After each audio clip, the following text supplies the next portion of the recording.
امشب در 24 سخنرانی شاهزاده رضا پهلوی در اجلاس ژنو برای حقوق بشر و دموکراسی. Now is the time to act. او میگه زمان اقدام برای سرنگونی جمهوری اسلامی فرا رسیده. موافقت واشنگتن و مسکو برای پایان جنگ اوکراین و عادی‌سازی روابط. مارکو روبیو میگه برای اتمام درگیری‌ها همه باید کوتاه بیان. و مسیری تازه برای دور زدن تحریم‌های نفتی جمهوری اسلامی و روسیه. بلومبرگ میگه بنادر خصوصی چین مقصد اصلی نفت ارزان قیمت تهران و مسکو هستند. از استودیوی ایران اینترنشنال این 24 است با فرداد فرهزاد. بینندگان ایران اینترنشنال در ایران و سراسر جهان سلام و وقت بخیر. شاهزاده رضا پهلوی ساعتی پیش در سخنرانیش در اجلاس ژنو برای حقوق بشر و دموکراسی جمهوری اسلامی رو به سرکوب سازمان یافته در ایران متهم کرد و با انتقاد از سرکوب گسترده اقلیت‌های مذهبی در این کشور خواهان همکاری جامعه جهانی با مردم ایران شد. آقای پهلوی گفته مردم ایران دیگه به اصلاحات امید ندارن و خواهان سرنگونی جمهوری اسلامی و بازپسگیری کشورن. اما هرچه که جمهوری اسلامی ایجاد کرده تنها با نابودی و سرنگونی این رژیم محو خواهد شد. امروز ما یک فرصت تاریخی داریم. رژیم ضعیفتر از هر زمان دیگری است. محور مقاومتش برچیده شده و مشروعیت داخلیش از بین رفته. الان زمان اقدامه. مهران عباسیان از مقر اجلاس در ژنو با ماست. مهران بیشتر به ما بگو که چه گفت در این اجلاس؟ خب امسال 17مین دوره نشست حقوق بشر برای دموکراسی در ژنو برگزار شد.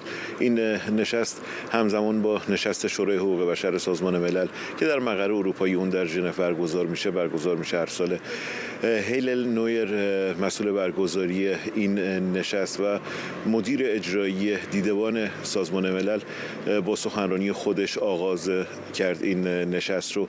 او از اهمیت این نشست گفت، از اینکه فعالین حقوق بشر، زندانیان سیاسی سابق از کشورهای مختلف اینجا در ژنو جمع میشن و آزمونهای خودشون رو با همدیگه به اشتراک میذارن و این گونه راهکارهای بهتری برای مبارزه با رژیم‌های دیکتاتور و خودکامه به اشتراک میذارن. بعد از اون گری کاسپاروف، شطرنج‌باز معروف که حالا به عنوان یک فعال سیاسی و حقوق بشری در جامعه اروپایی و آمریکایی شناخته میشه و مخالف رژیم پوتین، او هم صحبت کرد. او هم باز از ایران نام برد، از اینکه دیکتاتورها همدیگه رو به راحتی پیدا میکنن برای اینکه بتونن به همدیگه کمک کنن.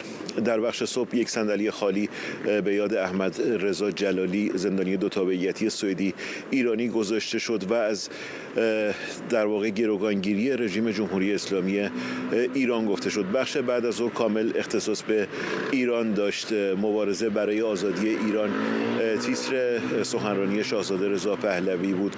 او شروع کرد سخنرانیشو. اولا تشکر کرد از مردمی که از سرتاسر دنیا به ژنو اومدن. باید بگم فرداد بی سابقه بود، شاید طی 17 دوره‌ای که این نشست برگزار شده اینقدر جمعیت به خودش ندیده بود. از 8 صبح ایرانی ها مقابل درب این اجلاس وایساده بودن. خیلی هاشون موفق نشدن به داخل سالن بیان، خیلی ها رو به سالن های مجاور بردن و اونجا به صورت ویدیویی در واقع نشست رو دنبال کردن. شاهزاده رضا پهلوی از تلاش های مردم ایران گفت و گفت که مردم ایران نه تنها برای خودشون بلکه برای کرامت انسانی دارن زندگی میکنن، دارن مبارزه میکنن و اشاره به موارد متعدد جنبش های مردمی در ایران کرد تا به جنبش زن، زندگی، آزادی رسید و از اتحادی که مابین مردم شکل گرفت. از این گفت که رژیم جمهوری اسلامی سعی کرده که تفرقه بین مردم ایجاد کنه، اما در شعارهای مردم این گونه پیدا بود که مردم با هم یک اتحاد دارن و فریب این تفرقه افکنی رژیم جمهوری اسلامی ایران رو نخوردن. بعد از اون هم یک پنل برگزار شد. در این پنل ماهان مهرابی که خواهر یک زندانی سیاسی مریم دیور که فرزند 16 سالش رو در خیزش زن، زندگی، آزادی از دست داده و سامان پوریغمایی که یک چشم خودش رو او هم در جنبش زن، زندگی، آزادی از دست داده. بعد از اون شاهزاده شاهزاده رضا پهلوی یک کنفرانس خبری برگزار کرد، با این آسیب دیدگان خیزش زن زندگی آزادی دیدار کرد. اونها خواسته های خودشون رو به شاهزاده رضا پهلوی گفتن، درخواستایی که دارن، صحبت هایی که از مردم داخل اعتراضات در ایران شنیدن به او انتقال دادن. ممنونم از تو. مهران عباسیان از مقر اجداس در ژنو. شهرام خلدی، پژوهشگر تاریخ خاورمیانه و روابط بین‌الملل از آنتاریو به ما پیوسته. آقای خلدی، مشخصه که فعالیت‌های شاهزاده رضا پهلوی افزایش پیدا کرده، به خصوص در این تور اروپایی که الان داشته، از مونیخ بگیرید تا اینجا در ژنو، و گفته که آمادگی این رو داره که رهبری دوران گذار رو هم بپذیره. اینکه او یک رهبر بالقوه سیاسی هست فکر نمی‌کنم خیلی اختلاف نظر در موردش وجود داشته باشه، ولی چقدر فکر میکنید که میتونه چتری باشه برای تصویر بزرگتر اپوزیسیون و این توان بالقوه رو به بالفعل تبدیل کنه؟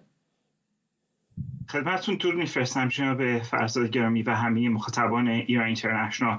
خب ما اگر این رو به زنجیره فعالیت هایی که ایشون به خصوص ظرف 4-5 سال اخیر شروع کردن آهسته آهسته انجامش دادن و به نوعی میشه گفت یک چند تا نقطه عطف داشت. بقیه من پیمان نوین یکیش بود، جورج تاون یکیش بود. البته شما مستثر هستید، من با اون منشور موافق نبودم از خیلی جهات. بعد عرض کنم بزرگتون سفرشون به اسرائیل یکیش بود و بقیه من این تور اروپایی که شما فرمودید خیلی مهم بود. جای تأسف هست که البته تیم ایشون و افکار عمومی ایرانی اروپایی نتونستن اون فشاری رو که لازم هست بیارن به دولت آلمان و به نظر من دولت آلمان هم به خاطر اینکه در آستانه انتخابات هست فکر میکنم اونها فکر کردن که چیزی ندارن که واقعا از دست بدن در این مورد. ولی مسائل دیگه هم بود، مثل دیداری که ایشون قرار بود در پارلمان هلند داشته باشن، ولی در کنار اون ایشون موفق شدن به مجلس لردهای بریتانیا برن، ایشون موفق شدن با سناتورهای فرانسوی صحبت بکنن. اینها برای بقیه من رهبری که از اون سازماندهی که اگر بخوایم مقایسه بکنیم با برخی رهبران دوران تبعید، مثل سازماندهی که زنده یاد نوردوم سیهانوک پادشاه فقید کامبوج داشتن، و من این مثال رو به خصوص از این بابت میارم که ایشون کاملا در واقع رها کردن، حتی اعلام انصراف کردن از پادشاهی کامبوج برای اینکه تمام اپوزیسیون کامبوج رو گرد هم بیارن و واقعا طنز تلخ تاریخ این بود که با وجود مخالفت‌هایی که در میان اپوزیسیون کامبوج وجود داشت برای بازگشت پادشاهی و این طولانی شد، نهایتا ما می‌بینیم که چین کمونیست هست که موافقت میکنه با اینکه هر گونه مانعی رو برداره برای اینکه نوردوم سیهانوک بتونه وظیفه ملی خودش رو برای در واقع متحد کردن اپوزیسیون کامبوج، به خصوص بعد از نسل‌کشی که پل پوت و دار و دستش در کامبوج مرتکب میشن، در واقع مرتکب بشه. حالا پرسشی که وجود داره این هست که آیا ما از این دورانی که بقیه من به گفته یکی از دوستان بسیار فرزانم دوران نفاق ملی هست عبور خواهیم کرد و به یک دوران وفاق ملی خواهیم رسید در نتیجه این تلاش‌های ایشون یا نه؟ و این پرسش بسیار مهمی هست که باید ببینیم چه پاسخی بهش داده میشه ظرف چند ماه آینده.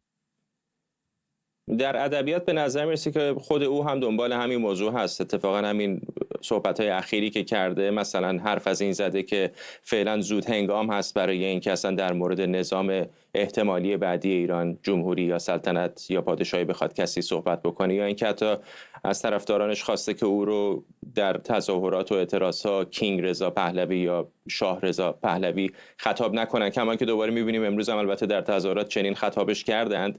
به نظر میرسه که در مقایسه با طیف قابل توجهی از پادشاهی خواهان، شاید خود نماینده اونها کمی به چپ این گرایش حضور داره. چقدر فکر میکنید اما این رویکرد و ادبیاتی که او استفاده میکنه روی زمین هم میتونه تاثیر بذاره روی کسانی که الزاماً پادشاهی خواه نیستن اما او رو ممکنه به عنوان یک رهبر سیاسی جدی ببینن؟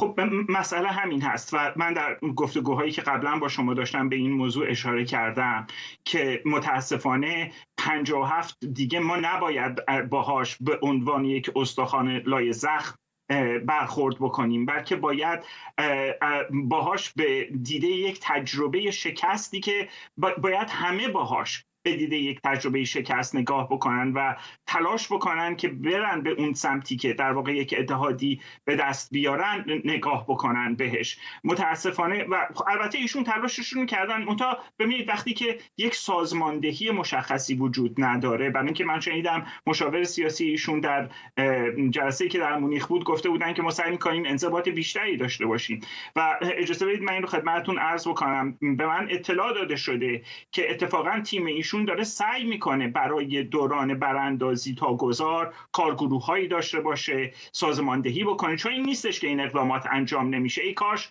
البته این اقدامات به نوعی حالا تا اونجایی که از نظر امنیت و مسائل خصوصی افراد مطرح هست اونها دچار مصالحه واقع نشه به افکار عمومی میرسید. ولی خب وقتی که اون سازماندهی وجود نداره من نمیدونم چجوری اون انضباط میخواد وجود داشته باشه. و بعد نکته دیگه‌ای که وجود داره این هستش که ایشون از یک اقبال عمومی برخوردار هستن. حالا آقای عمار ملکی و گمان میفرمایند 30%، حالا ما بگیم همون 30%. 30% رقم خیلی بالایی هست. شما باهاش میتونید حکومت عوض بکنید، شما باش میتونید حکومت تعیین بکنید.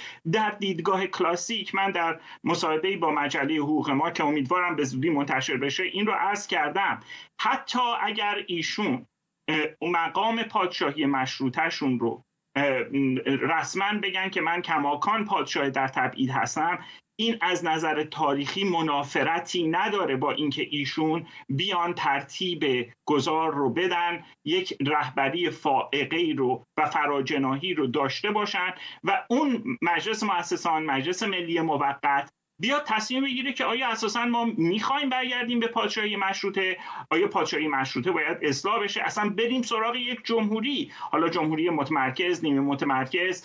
خود ایشون صحبت از پارلمان‌های محلی کردن و نوع حکمرانی رو تعیین بکنیم. من تنها جایی که با ایشون و تیمشون موافق نیستم این هستش که ایشون بارها گفتن که شکل حکومت به ماهیتش ربطی نداره.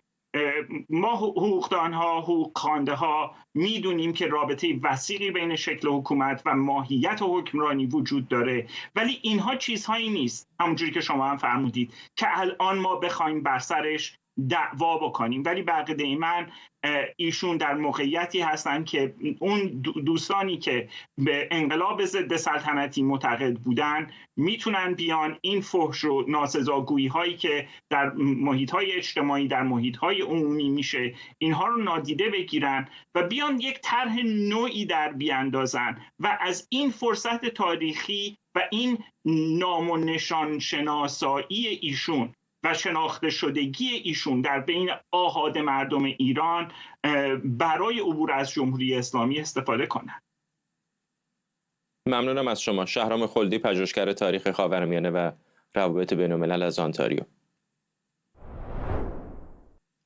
بعد از واکنش‌های گسترده به انتشار عکس دیدارهای سیما مرادبیگی از آسیب دیدگان جنبش زن زندگی آزادی با شاهزاده رضا پهلوی در مونیخ، خانم مرادبیگی میگه شاید به خاطر امنیتش با هیچ چهره سیاسی دیگری دیدار نکنه. سیما مرادبیگی در حسابش در شبکه اجتماعی اکس و در پاسخ به واکنش‌ها نوشته او نه سلطنت طلبه و نه عضو احزاب کرد. او گفته هیچ وقت بابت حمایتش از ایران از حملات در امان نبوده.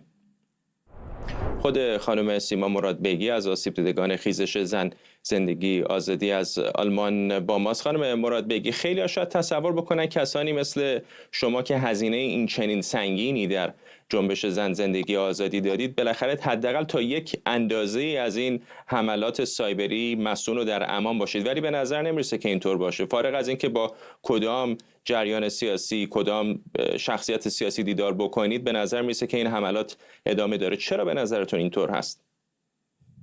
سلام و عرض ادب آقای فرزاد و همه هموطنان عزیزی که در این برنامه همراه ما هستند.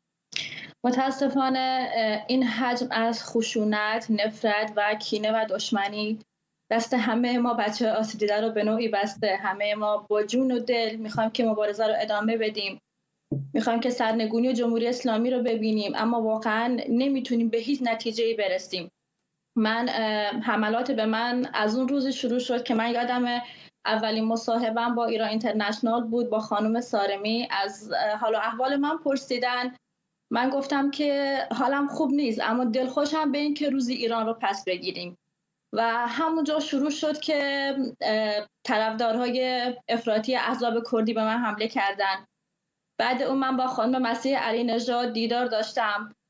سلطنت طلبای افراطی به ما حمله کردن. بعد اونم که در دیدار اخیر با شاهزاده دیدار داشتم.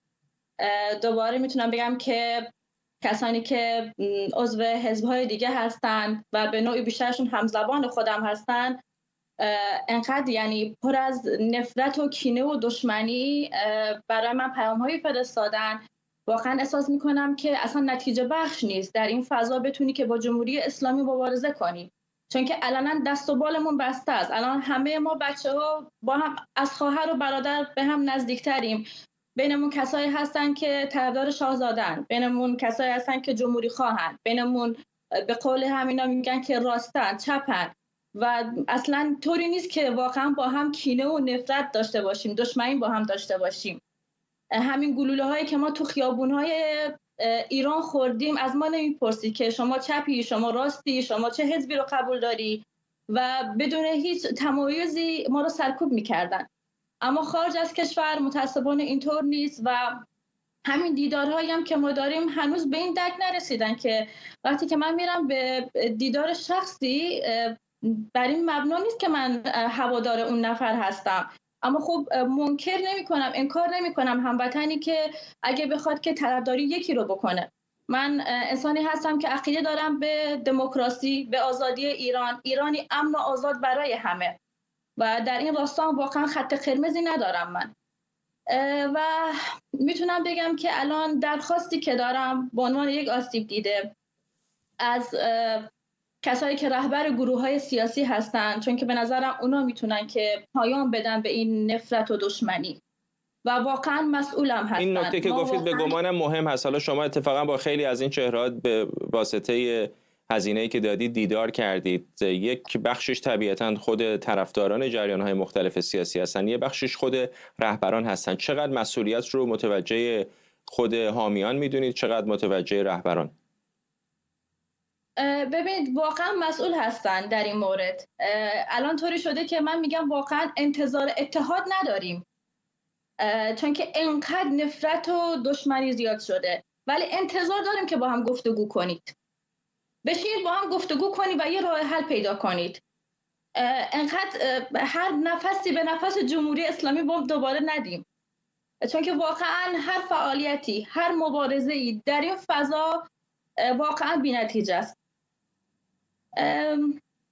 و واقعا بابت این موضوع همه ما بچه‌ها آسیب دیده، خانواده‌های دادخواه تحت فشاریم، تحت استرسیم و اصلا یه چیزای واقعا عجیب غریبی میشنیم. الان بارها به من گفتم من با دیدارهایی که میرم من پول میگیرم، من هزینه درمانمو از پولی که اینجا سوسیال اینجا میگیرم من تامین میکنم.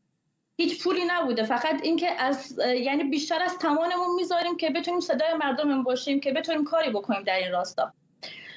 اما متاسفانه واقعا به این نتیجه رسیدم تا فضا انقدر پر از نفرت و دشمنی و کینه باشه متاسفانه راهی نیست و همه چیزی که باعث تعجبمه همشون دم از دموکراسی میزنن، همشون دم از آزادی میزنن، همشون به نر زن زندگی آزادی دستشونه.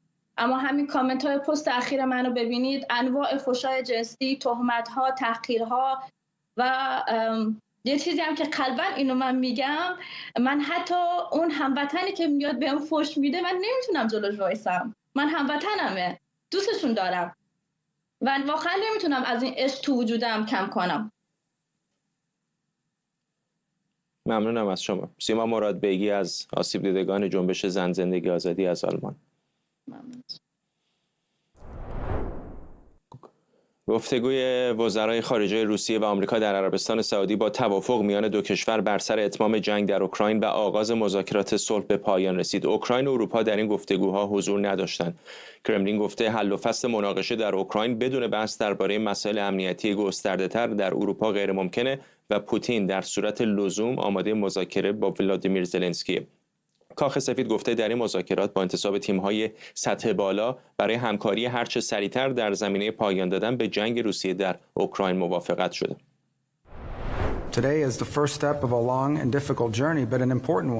امروز اولین قدم از یک سفر طولانی و دشوار اما مهمه. رئیس جمهور ترامپ متحد به پایان دادن به این درگیریه. همونطور که در مبارزات انتخاباتی ریاست جمهوری گفت، میخواد این جنگ عادلانه تموم بشه. میخواد پایان جنگ پایدار و ماندگار باشه، نه اینکه منجر به درگیری دیگه‌ای در 2 یا 3 سال آینده بشه. رسیدن بهش آسون نیست. دونالد ترامپ تنها رهبر در جهانه که میتونه این روند رو شروع کنه و امروز اولین قدم از این روند بود. خبرنگارمون سمیرا قرایی از وزارت خارجه به ما پیوسته. سمیرا، اروپایی‌ها و اوکراینی‌ها با نگاهی نگران دارن به این مذاکرات نگاه میکنند. چیز عجیب و شاید غریب این هستش که نه اروپایی‌ها کرسی در این مذاکرات اولیه دارن و شاید از اون مهمتر نه اوکراینی‌ها. همینطوره، عجیب و غریبه به خاطر غیاب اوکراین، دخالت ندادن اروپایی‌ها در مذاکرات و اساساً رو در روی هم نشستن آمریکایی‌ها و روس‌ها با میانجیگری عربستان سعودی. این هم بسیار غریبه. یعنی این عکسی که منتشر شده فرداد که در سمت راست روس‌ها نشستن، در سمت چپ آمریکایی‌ها و بالای میز عربستان سعودی‌ها، اگر این رو 2 هفته پیش به کسی نشون میدادید کسی باورش نمیشد که به این سرعت هیئتی بلندپایه از ایالات متحده بخواد بشینه روبروی هیئتی بلندپایه از روسیه و میانجی هم عربستان سعودی باشه. اما داریم می‌بینیم که وقایع با یک سرعت بسیار بالایی داره اتفاق میفته در رسانه‌ها اینجا در ایالات متحده. این تغییرات رو یک تغییرات سرگیجه آور نامیدن، هم به خاطر سرعتش هم به خاطر شدتش. آقای ترامپ یک تماس تلفنی 90 دقیقه‌ای با آقای پوتین داشت که این از زمانی که حمله روسیه به اوکراین رو شاهدش بودیم تا اون روزی که آقای ترامپ به پوتین زنگ زد بی سابقه بود و اینکه اساساً قبل از اینکه بخواد با زلنسکی و اوکراین صحبت بکنه با پوتین صحبت کرد. گفتگو رو بسیار سازنده نامیدند. از اون روز به بعد مقدمات این مذاکرات روز سه‌شنبه مهیا شد. اگر یه ذره از عقب‌تر بخوایم نگاه بکنیم، از زمانی که اون معلم آمریکایی آزاد شد، آقای فوگل، که اون هم با سفر آقای ویتکاف بود به مسکو، نماینده آقای ترامپ در خاورمیانه پاشد رفت مسکو، که این هم باز بی سابقه بود در این سالهای جنگ که یک مقام انقدر بلندپایه و نزدیک به رئیس جمهور در مسکو فرود بیاد. آقای فوگل رو با خودش برداشت آورد به آمریکا و همه چیز با این شدت انجام شد. از طرفی صحبت‌های وزیر دفاع ایالات متحده در بروکسل رو داشتیم، صحبت‌های جی ونس در کنفرانس امنیتی مونیخ رو داشتیم. همه این تحولات داره نشون از حکایت از این داره که رابطه ایالات متحده با اروپا داره دستخوش تحولاتی میشه و الان داریم می‌بینیم که ایالات متحده داره به روسیه نزدیک‌تر میشه. اون چیزی که در چکیده وزارت امور خارجه آمریکا آمده که چه گفتن در اون 4 ساعتی که روز سه‌شنبه با هم نشستن، بحث این هست که بتونن روسیه رو تا حدودی به خودشون نزدیک بکنن. در اون تنش کلی که ایالات متحده با چین داره، حداقل نذارن روسیه با چین هم پیمان باشه، یه کاری بکنن که روسیه به ایالات متحده نزدیک باشه. این اون تئوری است که دولت ترامپ در سیاست خارجی خودش داره پی میگیره. قراره که صحبت‌هایی رو انجام بدن، کارگروه‌های مشورتی دو کشور ایجاد بکنند، بتونن در حوزه‌های مختلف با هم گفتگو بکنند. از سمت روس‌ها فردی به نام کیریل دیمیتریف حاضر شده، رئیس صندوق سرمایه‌گذاری روسیه است. مشخصاً فردی است که سمت و سوی اقتصادی داره. این نشون میده که بحث از فرصت‌های اقتصادی ما داریم می‌کنیم، نشون میده که ممکنه تحریم‌ها بخواد برداشته بشه. این دو کشور دارن به هم نزدیک میشن. اوکراین رو دخالت ندادن. ما هنوز نمیدونیم که اوکراین آیا یک طرف این مذاکرات خواهد بود یا نه. آیا ایالات متحده اساساً اوکراین رو این وسط بازی خواهد داد یا نه. اروپایی‌ها هم به همین ترتیب. نشست اضطراری پاریس دیدیم که بلافاصله زمانی تشکیل شد که خبر نشست سه‌شنبه آمد، آقای زلنسکی به منطقه آمد، با آقای رجب طیب اردوغان نشست. ترکیه‌ای که پیشتر نقش میانجی رو داشت، همین کاری که الان عربستان سعودی داره میکنه، قرار بود چهارشنبه بره ریاض، اون رو لغو کرد. معلوم نیست چرا. اون رو همیشه بین خطوطش رو خوند. این تنش‌ها رو میشه از لغو به سفر آقای زلنسکی هم متوجه شد. تا روز پنجشنبه که آقای زلنسکی در اوکراین قراره با نماینده آقای ترامپ در امور روسیه و اوکراین بشینه، اونجا ببینند که میخوان سر توافق بر سر مواد مدنی اوکراین چه بکنند، بر سر اینکه کی آقای زلنسکی بیاد اینجا با آقای ترامپ دیدار بکنه. همه اینها قراره که اون روز پنجشنبه روشن بشه. ممنونم از تو سمیرا قرایی، همکارم از وزارت خارجه آمریکا در واشنگتن دی سی. امیر چاهکی تحلیلگر مسائل روسیه از برلین با ما. چاهکی، روی کاغذ آنچه که آدم داره میبینه به نظر امتیازات زیادی به روسیه داده خواهد شد در این مذاکرات، اما چیزی در مورد این امتیازاتی که اوکراینی ها به دست میارن شنیده نمیشه. نه عضویت در ناتو، نه عضویت در اتحادیه اروپا، نه بازگرفتن سرزمین هایی که از دست دادن. چقدر این معامله میتونه معامله بدی برای کیف باشه؟ من فکر می‌کنم جناب فرزاد هنوز زود از معامله بد برای اوکراین بگیم.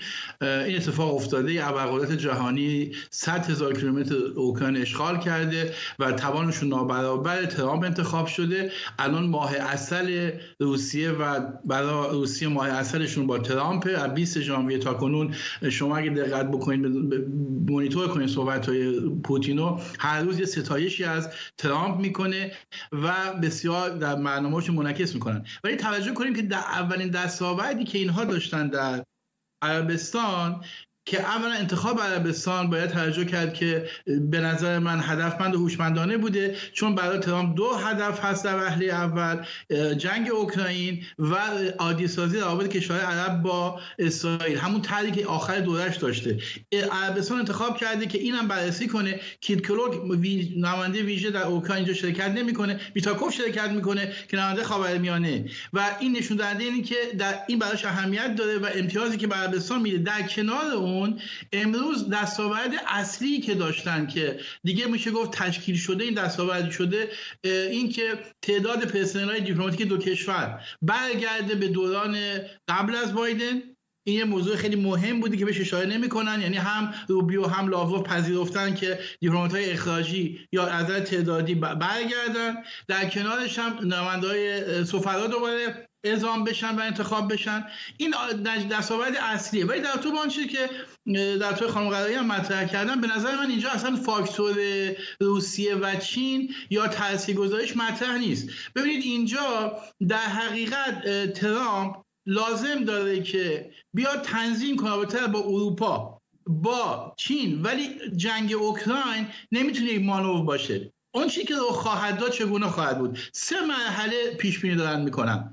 مرحله اول همون آتش بسه، مرحله دوم اصرار پوتینه تا حدودی کاخ سفید پذیرفته انتخابات برگزار شه، چون انتخابات در ماه 3 2024 برگزار میشد. مرحله سوم ادامه معاهده صلح. من فکر نمی‌کنم جناب فرزاد بدون دادن یک امتیاز ویژه، 2 امتیاز باید بده به اوکراین، آمریکا و روسیه. یکی قسمت عقب نشینی، حداقل به نوعی حل الحاق زاپاروژه و خرسون به روسیه. برای چین خدمتتون میگم، برای اینکه در حقیقت زاپاروژه و خرسون بیشتر از 50% در اختیار اوکراین باقی مانده، ولی الحاق اعلام شده به روسیه. خب این نمیتونه هیچ معاهده صلحی باشه. فکر کنیم به این موضوع که روی میز قرار بگیره که با باقی مانده سرزمین اوکراین تحویل پوتین بدن. این اصلا امکان پذیری وقتی ترامپ مطرح نمیکنه. در این حال تضمین‌های امنیتی باید به اوکراین داده بشه.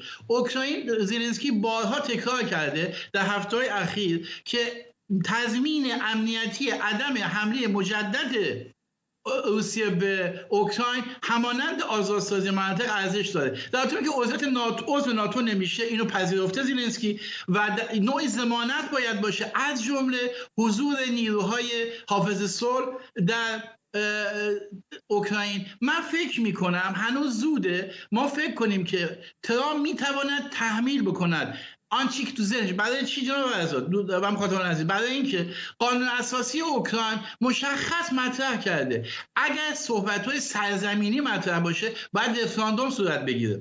یک اشتباهی که به نظر من کاخ سفید میکنه اینجا اینه که حتی اگه انتخابات دوباره انتخابات برگزار بشه، اگر زلنسکی شکست بخوره، کاندید اصلی والری زالوژنیه، فرمانده کل ارتش اوکراین، سابق اوکراین، سفیر در بریتانیا. ژنرال زالوژنی نمیتونه هم معاهده رو بپذیره که یک ننگ تاریخیه. اینجا باید حل بشه در ادامهش. به نظر ماه عسل روسیه کم کم پایان میپذیره، واقعیت‌ها رو باید بپذیره روسیه، عقب نشینی لااقل، پس دادن برخی مناطق و تضمین امنیتی. بدون این نمیشه گفت که صلحی صورت خواهد گرفت و ترامپ هم موازش به نظر من در طی این 2-3 ماه آینده تغییراتی خواهد داشت، صیقل خواهد خورد. آقای شاهکی، همین رو 3 سال پیش با چند صد میلیارد دلار هزینه کمتر و چند ده اگر نه چند صد هزار کشته کمتر نمیشد به دست آورد؟ من دقیقاً با تو موافقم که یک انتقاد خیلی جدی که موافقم که ترامپ میکنه وقتی که در جورتون میگم جناب فرزاد، دقیقاً من یادمه در ژانویه و قبل از اون در دسامبر 2021 در ژانویه 2022 یک سری شرایط روسیه اعلام کرد که اصلی ترینی که خطاب به وزارت امور خارجه و کاخ سفید عدم توسعه ناتو به شرق و نیز دادن تضمین برای عدم عضویت اوکراین در ناتو. اینو من قائلم به این که حرف ترامپ درسته. اگر بایدن تضمین‌هایی میداد برای عدم عضویت اوکراین در ناتو که الان هم تاکید میشه نخواهد شد، روشن نخواهد شد، زلنسکی هم اینو واقعیت اعلام کرده، بهانه اصلی حمله گرفته میشد. من نمیدونم که ما نمیتونیم بگیم که با این حمله نمیکرد، ولی واقعا میشد غرب تلاش بکنه برای محدود کردن حملات روسیه و می توانست آخرین اقدامات رو بکنه. این اقدامات نشد و قیمت آن همینی که امروز ما داریم میبینیم. ولی اشتباه است اگه فکر کنیم که ترامپ میتواند دیکته کند.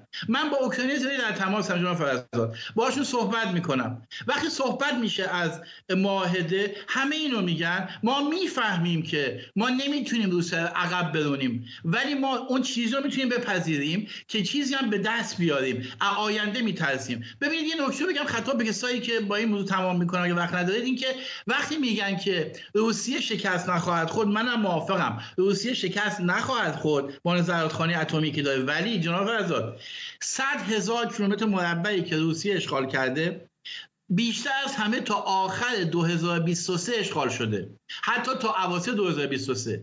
در 1.5 سال اخیر پیشروی روسیه چند صد کیلومتر بوده. روسیه نمیتواند ادامه بده در جنگ خودش هم. این یک حقیقتیه که پیروز به عنوان اینکه تمام کنه جنگو، خاتمه پیدا کنه و بتونه اینو الحاق رسمی کنه نمیتواند و جهان نمیپذیره الحاقو. این وضع وجود داره که عدم پیروزی روسیه هم قطعیه، ولی شکست روسیه هم پذیر نیست. این امکان یک معامله خواهد داد. توی معامله بخواهیم نخواهیم متاسفانه معامله سرزمینیه و این نه همه 100,000 کیلومتر. من تاکیدم اینه و تضمین امنیتی برای اوکراین این هم باید تحویل بگیره اوکراین. غیر از این رفراندومی که برگزار خواهد شد مردم پاسخشون منفی خواهد بود. در آن صورت نمیتواند بایدن، ترامپ کاخ سفید مردم اوکراین رو شماتت کنه که چون نپذیرید طرح منو. به احتمال بسیار زیاد این توپ میره تو زمینه همه پرسی رفراندوم و باید چیزی باشه روی میز که مردم اوکراین بتونن بپذیرن. بازگشت به نظر من حداقل خرسون و زاپاروژه و تضمین امنیتی برای اوکراین، عدم حمله روسیه و بازسازی اوکراین. ممنونم از شما. امیر شاهکی، تحلیلگر مسائل روسیه از برلین با ما. بلومبرگ میگه بعضی پایانه‌های خصوصی در بنادر چین دریافت محموله‌های نفتی ایران و روسیه را از سر گرفتند. در گزارش بلومبرگ آمده با فروش بعضی ترمینال‌های دولتی چین به شرکت‌های خصوصی، حالا این ترمینال‌ها تحت مالکیت خصوصی میتونن نفتکش‌های تحریم شده را بپذیرند. بر اساس این گزارش شهر دوجینگ در استان شاندونگ در شرق چین به یکی از بنادر اصلی دریافت محموله‌های نفتی ایران و روسیه تبدیل شده. تنها نفتکش سیهه که در فهرست تحریم‌های آمریکاست هفته پیش بیش از 744,000 بشکه نفت خام روسیه را در بندر دوجینگ تخلیه کرد. اردوان روزبه همکارم از واشنگتن دی سی به ما پیوسته با جزئیات بیشتر. دقیقاً چه کار دارن میکنن چینی‌ها روزبه؟ خب ما می‌دونیم که از 17 دی ماه گذشته درست در آخرین روزهای دولت بایدن وقتی بعضی از شرکت‌های بین‌المللی که منتقل کننده نفت جمهوری اسلامی و همچنین نفت روسیه بودند، روش چینی‌ها برای این معاملات پرسود تغییر کرد. در واقع این معامله به چند علت پرسوده که بلومبرگ بهش داره اشاره میکنه. مهمترین مسئله اینه که طرفای چینی‌ها مجبورند نفتشون رو از بازار موجود ارزانتر بفروشن و باید فراموش نکنیم که پیرو گزارش‌های پیش از این هم نفتی که توسط حسین شمخانی به چینی‌ها فروخته میشد نه تنها ارزانتر بود بلکه با قیمت یوان معامله میشد. به همین دلیل چینی‌ها از این معامله پرسود حاضر نشدن در واقع بیان بیرون، فقط روش‌های دور زدن رو یاد گرفتن. دست کم علاوه بر بندرهای که اشاره شد و همچنین کشتی حصه که الان در مسیر هستش برای 770,000 بشکه نفت روسیه، دست کم 3 کشتی دیگه در راه هستن و همچنین 4 بندر دیگه از جمله خود شانگهای هم آماده پذیرایی هستش. اما روش چین به گفته بلومبرگ عوض شده. چینی‌ها حالا از شرکت‌های خصوصی استفاده می‌کنن که اصطلاحاً بهش میگن تیپات ریفاینر، در واقع کتری هایی که به اصطلاحی که براش به کار میبرن کتری هایی هستن که اینها نفت رو وارد کشور نمیکنن، فقط تنها کاری که میکنن این بنادر دست کم 4 بندر در حال حاضر اصلا وصل به پالایشگاه نفت نیستن. به این معنا که تنها کاری که انجام میدن این هستش که نفت وارد شده رو در بندر نگه میدارن و بعد با کشتی دیگه عوض میکنن. کپلر در حال حاضر به عنوان کسی در واقع کمپانی که رصد میکنه این مسیرها رو تایید میکنه که در حال حاضر تعداد زیادی کشتی‌های ایرانی و روسی در مسیر هستند. دست کم 2 کشتی ایرانی در ماه قبل وارد منطقه شده و پهلو گرفته. نکته دیگری که بلومبرگ بهش اشاره داره و رویترز همچنین تاکید میکنن این کشتی‌ها وارد بندر میشن و در حال حاضر با توجه به فشارهایی که وجود داره، میدونیم در همین بهمن ماه بود که تایید فشار دوباره حکم تایید فشار حداکثری در واقع بر علیه جمهوری اسلامی توسط آقای ترامپ امضا شد و قرار هستش که صادرات نفت ایران به 0 برسه. گویا که در اولین پیام به طور کلی رسیدن به 0 بود، ولی حالا قرار هستش که حداقل به زیر 100,000 برسه.